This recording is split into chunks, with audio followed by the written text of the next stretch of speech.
Dahil wala tayong magawa, maglibang tayo ulit ng ating laruan. So yung ating 7 inches WE high kappa airsoft pistol.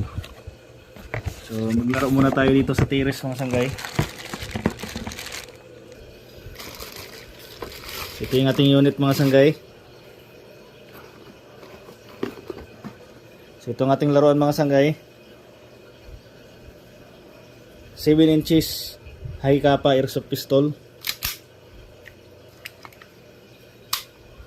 So maglibang muna tayo mga sanggay. Ang ating bala .30 at saka pop dyno.